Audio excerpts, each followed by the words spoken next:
So yun po mga idol, no? Isa mapagpalang hapon po sa inyong lahat. Yan, nakauwi na po kami. Sobrang ano po, sobrang parang nanginginig yung katawan namin. Si Dudoy, umuwi muna. Pumunta muna doon sa papa niya. At yun, nagpa-dressing na din kami. Pero yung laso ng ano, andun pa rin. Yung laso ng itak. Parang ginagawa lahat ng mga kalaban para bumagsak po kami, no? Pero di po tayo mawawala ng pag-asa. Ito po yung ano ko, yung sugat, yan, no? Nasaksak kasi hindi ko na malaya na may nakatago palang commander. Yung si Commander Tango. Yan, isa po yung Alpha. Alpha din yan. Alpha ng grupong banal. Sobrang lakas siguro kung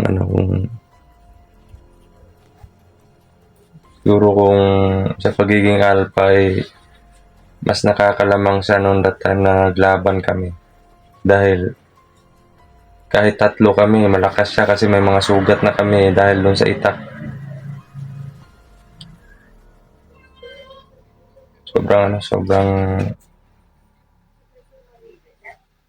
Sobrang sakit po panoorin yung mga kapatid ko na okay lang sana kung ako lang yung nasugatan, pati sila. Bro, halika dito. Nandito si Jiran. Musta yung mo? Sugat? Ito bro, masakit. Yan. Tingnan nga sugat mo. Masakit pa rin? Dumudugo pa nga bro. Grabe. Halos magkapareho tayo ng sugat pero si Dudoy sa gitna talaga ng tiyan eh. Siya yung yung kasi parang hiwa yung sa kanya tapos sa amin saksak. Hiwa yung sa kanya. Sa amin saksak.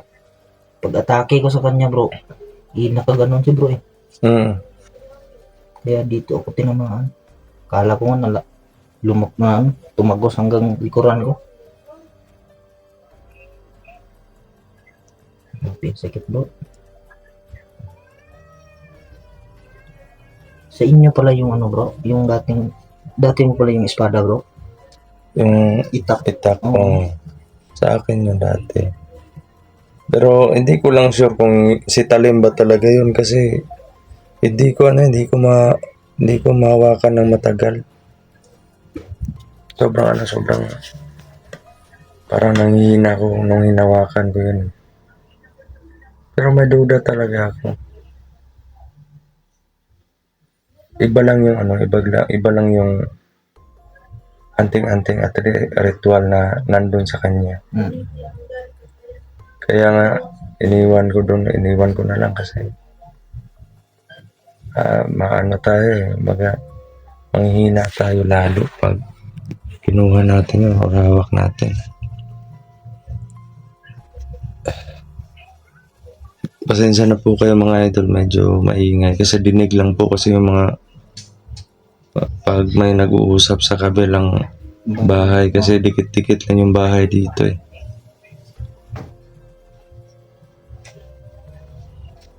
Si Dudoy bro. Umuwi doon sa papa niya. Pero babalik daw yun dito. Mamaya siguro. Grabe, mas delikado yung sugat bro. Oo nga. Kasi bro, dito eh. Pero hindi siya, kumbaga hiwa siya, parang hindi siya ganong malalim, pero malaki. Yung sa atin, Malalim. maliit lang pero malalim. Sa kanya siguro bro, lang yun. Parang Nakaano lang dun sa tawag nito. Umabot lang hanggang laman. Sa kumbaga tago sa balat. Sa atin parang may sa akin bro, parang naabot mo, parang may internal organs na. Hirap na huminga bro. Masakit. Lalo na pag nagsasalita mga idol. Lalo na pag kumain ka bro. Nasakit. Kahit na pag-inom nga lang ng tubig, konti lang ininom ko. Mamanid siya, tapos parang mawawala na ako ng malay. Nasira pa yung yung cellphone. Nanghiram lang po ako kay Jerome ng cellphone para maka kontak ako dun sa pamilya ko. At yun, nilipat ko lang yung memory card, yung mga account ko dito. Pag siya naman, pag gagamitin niya naman, change account lang namin sa YouTube or sa ano. Kasi yung mga video ko din, andun lang sa memory card, nakasave. Kaya yung memory card, kinuha ko para ma-upload ko pa rin yung video. Pero yun nga, cellphone din ni Jerome, naghahang na din. Kaya, yun, pasensya na din po kung hindi ako masyadong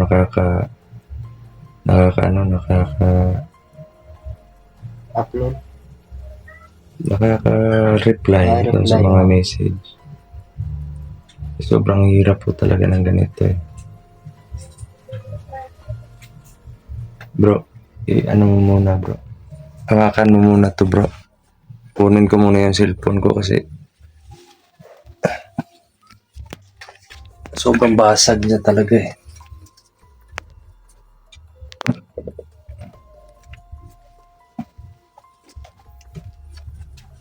Grabe mga idol. Nakarating kami dito pero ito halos hindi makagalaw mga idol. Di kahit na umupo ka ng ganito, pag makabaluktot ka masakit. Parang nabibinat yung sugat idol. Kailangan talaga ganyan. Pag umupo ganyan.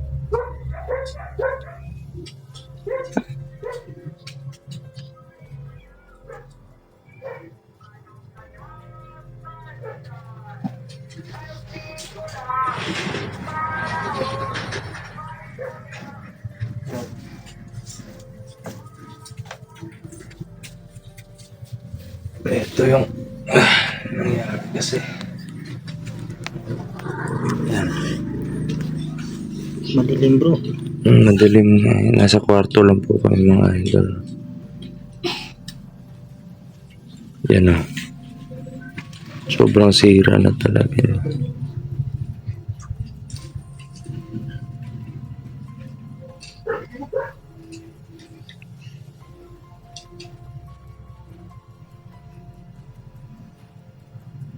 Ano na siya eh. Ano kasi ito mga idol, parang na ganon. Nung natumba ako na ganon siya. Tapos yun. Ayun ang under bro. Hindi na, wala na talaga ito. Naghahang na din to.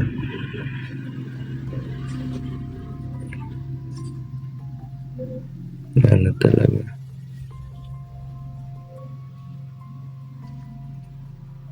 Kunti na lang yung makikita mo bro. Hindi naman matatouch. Yan.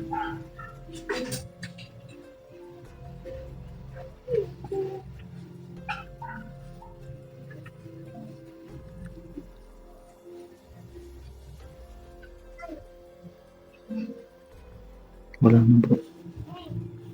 Retire na talaga yan bro. Wala eh. Sayang lang talaga yung cellphone ko kasi sobrang laking pakinabang din.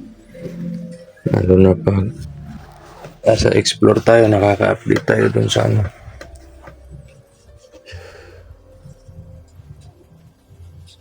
Sabi. Medyo matagal pa itong ano bro. Pero pag magamot tayo, bro, magamot tayo, hindi manghihilom to kung hindi mawawala yung lason. Yung lason po na nilagay doon, spiritual po yung lason na nilagay doon. Kaya, delikado din para sa amin. Pero kung magamot tayo, hindi basta-basta kasi yung mga ano na yan eh, mga kalaban. Hindi po yan katulad ng mga kalaban namin noon na kaya lang naming kaya lang naming gamutin yung mga sugat na natatamo namin. Or kaya lang namin gamutin yung mga sumpa na binibitawan nila sa amin. Pero yan, hindi.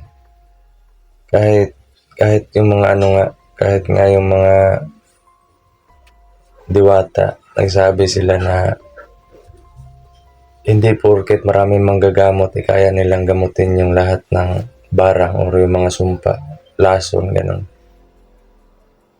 May mga lason din na tanging diwata lang yung Lunas. nakakalunas. Pag huminga ka ng malalim bro, masakit mo. Pero yung yung kaibigan ko po na manggagamot, diwata po yung gabay niya. Diwata po yung nagsusupply ng niya, ng lakas or abilidad, kaya kadalasan doon ako pumupunta eh. Wala naman pong wala naman pong bayad, yung gagawin lang eh parang bibilin mo lang yung mga kasangkapan para doon sa ritual. Hindi na kasi makukuha sa mga yung mga Latin o yung mga orasyon. Nire-ritualan na talaga para matanggal.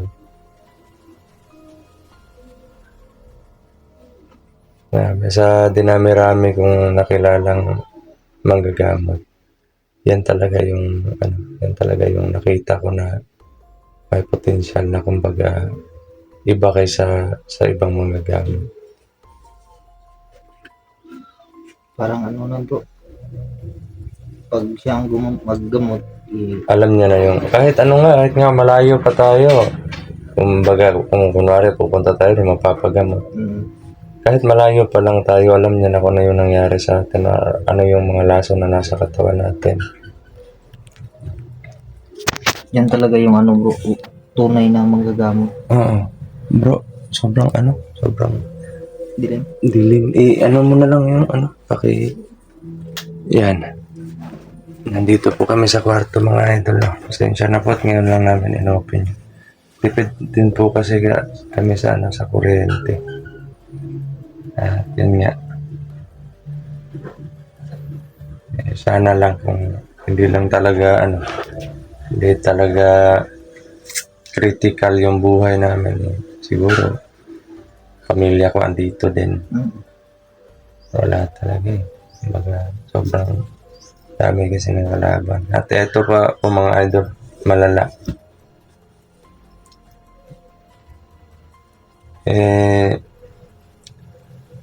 Si Commander Cruz, sinabi ng informer ko, nilipat nila at kahit mga 3 commander daw yung kasama doon. Pero yung mga tauhan, kabilang na yung informer ko. Wala pong tauhan na pinasama doon. Kumbaga, puro mga commander lang yung umalis. Dala si Commander Cruz bro. At sobrang galit daw ng 3 commander na yun kasi si Commander Tango or yung alpha ng mga banal pala yung papatay sana sa kanya. Kasi babasagin pa nila yung kapangyarihan ni Commander Cruz na kabal bago siya patayin. Parang siguro mga idol, binibenta na nila yung kaluluwa nila sa demonyo. Parang ganun na bro. Gusto nilang ialay sa ritual si Commander Cruz at para makuha nila yung lakas na kakailanganin nila or yung lakas na pangarap nila, kailangan nilang kainin si Commander Cruz. Parang siya mga idol parang kailangan sa ritual na mangyari yun. Yun yung gagawin nila. Sana hindi nila matuloy. Pero ito, kung magamot lang sana kami agad, or Makarecover agad. recover agad.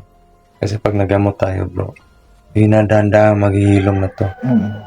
Parang titigil sa pagdurugo, titigil siya sa Kikirot. kikirot. Yung wala nang, parang manhid na lang siya at hindi na siya mamamaga, ganun. Oo. Yung sugat, dahan-dahan mawawala yan. Yan yung yan yung mangyayari mga idol.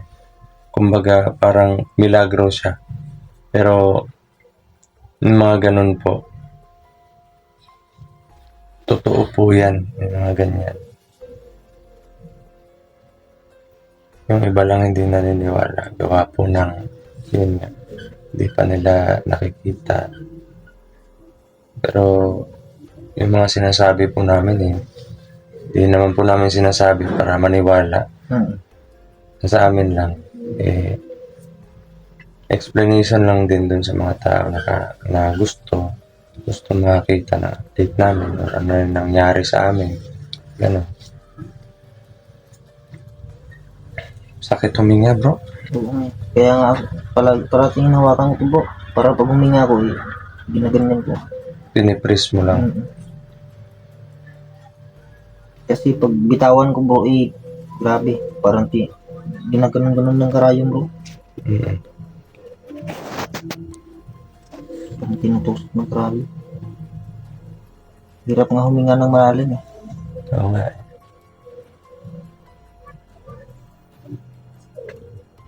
Kung hindi tayo hindi tayo makapagamot agad, sigurado tayo nito. At tayo ibang pupuntahan kundi. Pero hindi ako mawawala. Hindi tayo mawawala ng ng tawag nito, tiwala. Tiwala ko. May Panginoon naman tayo. Tayo mawala ng pag-asa.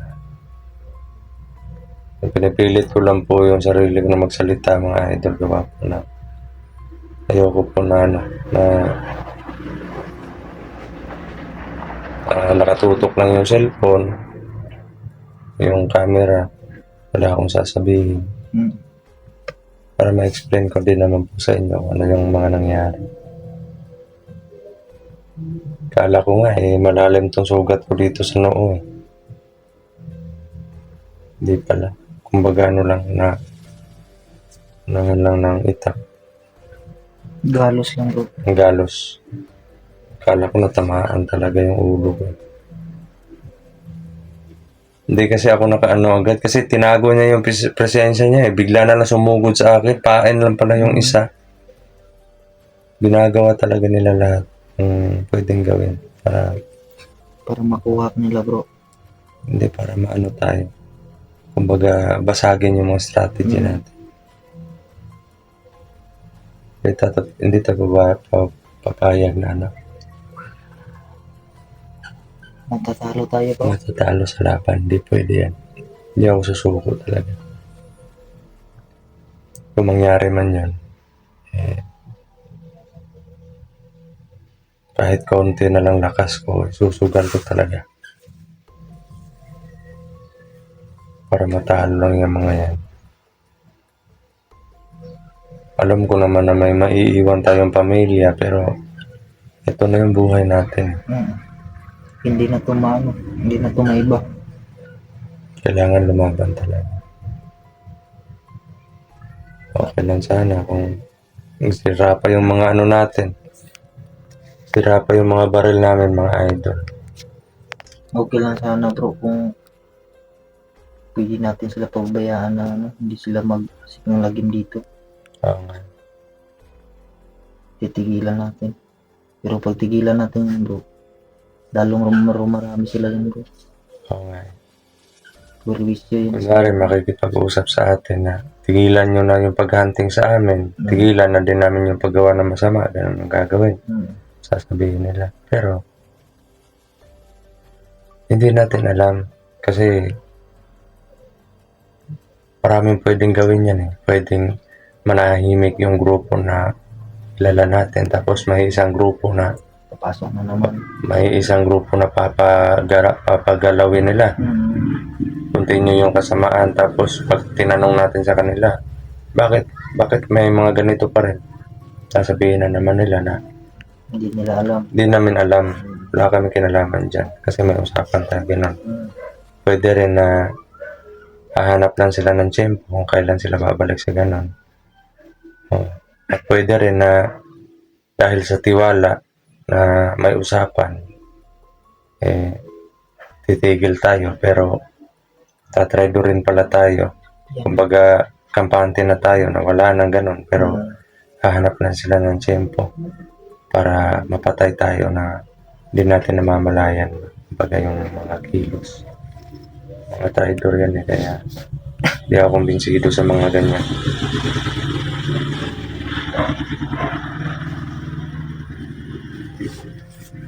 So, kung kaya na natin bro,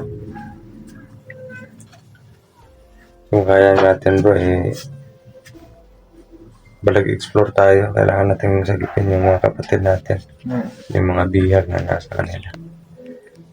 So yun po mga idol na, dito lang po muna yung namin, yung update.